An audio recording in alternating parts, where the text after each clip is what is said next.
You ask Tiger to solve. This deals with linear equations with one unknown. The final result is x equals 1.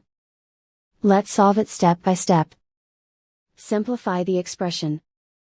Group like terms. Simplify the arithmetic. Group all constants on the right side of the equation.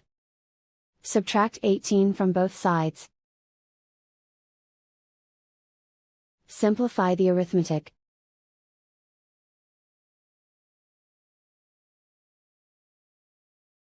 Isolate the x. Divide both sides by 10. Simplify the fraction.